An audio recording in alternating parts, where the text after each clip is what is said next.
Yep. To be consistently accurate with a catapult takes a lot of skill. To be able to hunt with a catapult is a completely different steel or lead ball game.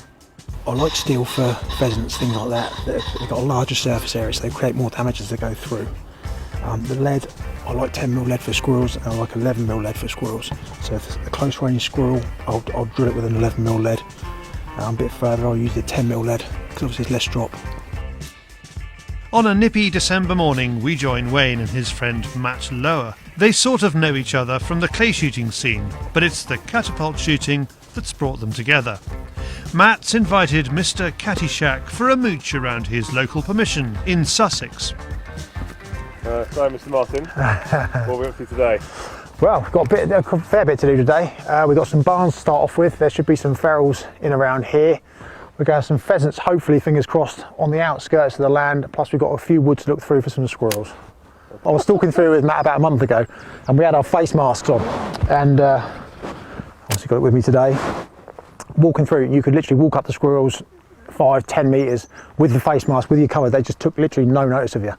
So we're hoping to try and replicate that today. So fingers crossed we can get some good squirrel shooting. The bag has the potential to be rich and varied. We start with the relatively easy stuff, a wander around the barns looking for ferals.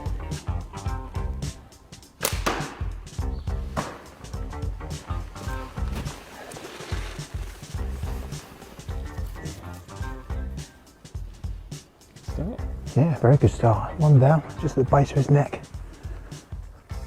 A closer range in the barn, so we're using an 11mm lead on that one. And as you see, he dropped very well. Well, as the bird's been sat on the rafter like this, another reason why I use bigger ammo. You can see it's just caught the edge of its wingtip as it's gone up through. So the angle it was sat at, it's gone boom, just up through. It's sat obviously like this, and we've gone in just here. It's just clipped the edge of its wing. Yeah, there we go. Clipped the edge of its wing as it's gone up through. It's a start, and before we head off around the margins looking for pheasants, rabbits and squirrels, Wayne has a tip.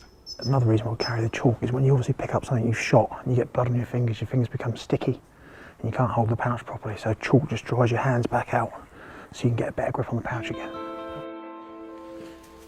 Since our last film, Wayne has invested in a new hike thermal, taking advantage of the deal Shooting Sports UK offered through us.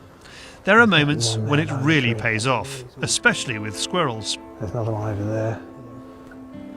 We end up back at the farmyard.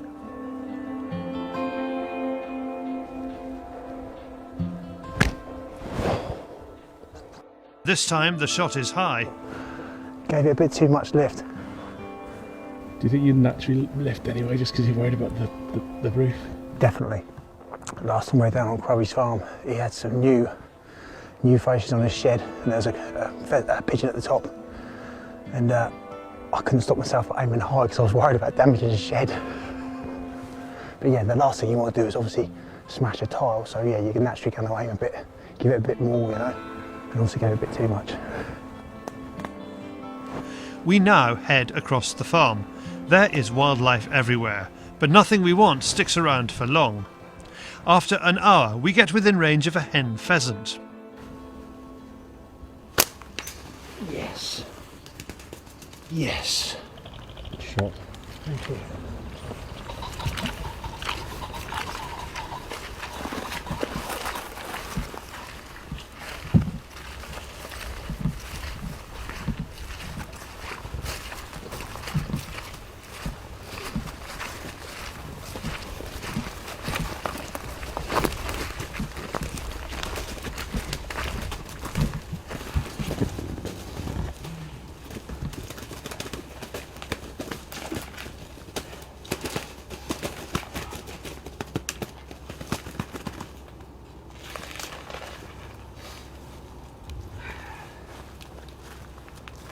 Flapping away, but you can see she's completely dead. Neck's completely broken in half. Ball straight through the centre of the neck. Great shot. Thank you. Wow. Very pleased with that. Brilliant. Spot on. Cheers. Happy now, very happy now. We Very worked for happy. that. Oh, we did work for that. Well, we come all through, I don't know how much of it you filmed, all through this field, all through this brush here, all the way along the fence line. They kept their distance 30, 40, 50 yards in front of us, and coming over the brow of that hill, we managed to close the distance in on them a little bit. That was probably 30, 35 yards. And she was the only one that was let out of the pack, just lagging a bit behind. Crack. Took it out clean. Well pleased. Is that 11mm lead? 11mm steel. Oh, still, yeah. Steel, yeah. Beautiful bird.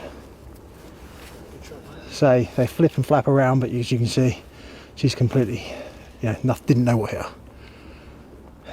Very happy. Proper hunt. It was, it was a proper hunt. They didn't let us get anywhere near them. We come into the field 50, 60 yards. They were up on their toes. They were going.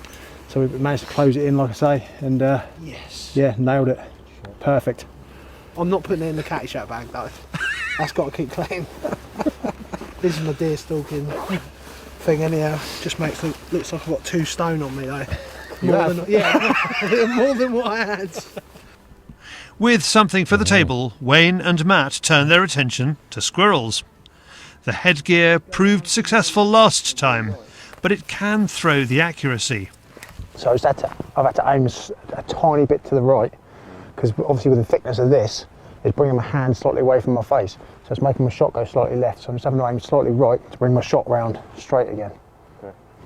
You look like something out of Pirates of the Caribbean. Where's me rum? Let's go and stick another on that leaf. Just underneath it, perfect line. So I'm just slightly off to the right with my reference point. Matt shoots a different style to Wayne. You don't shoot one of his frames. I've just That's outrageous. I've just been given one, and it's a clipped one, so I will be using it. But, Tell me about the style then. What's your style compared to Wayne's?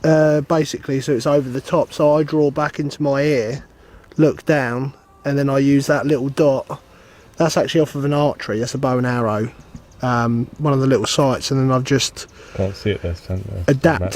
adapted it. So when I look over, all I can see is a little perfect little dot. So when you pull down, I don't know where the best is to see it, you can actually see just a little dot. So what's your frame? PR3, it's a palm swell, just using the cattyshack band and the pouches. As I say, these are really good. I really rate them.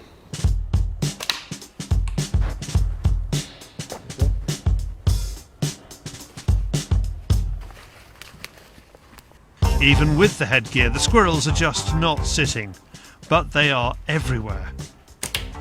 As we continue through the chestnut wood, Wayne saves the best shot till last. With my bare eyes. There's a big knobbies on the tree. Yeah. Through the thermal, we spot a squirrel pressed tight up against the trunk. Oh, he's edging round as I'm edging round. You just see a little piece of him.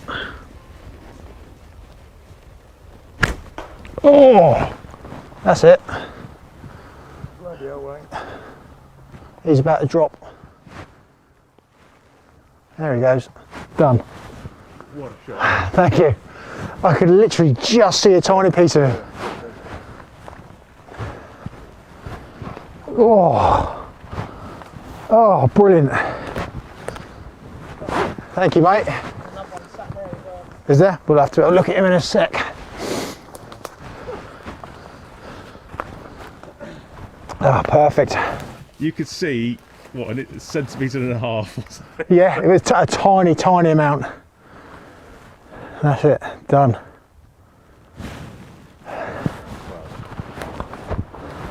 You pulled out another squirrel shot for us, Wayne. Yeah, chuffed to bits.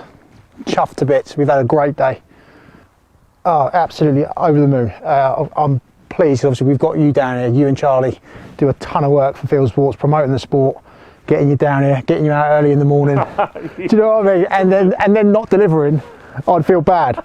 But we've got some great footage. We've got some great hunting on film. So really pleased. And that's just wrapped the day up for me. Over the moon. That's the first time I've ever pierced the skin on a squirrel. Really? Yep. Gosh. They are tough. There's a massive, great big hole where my finger is. So it's either gone inside. I think it's gone inside.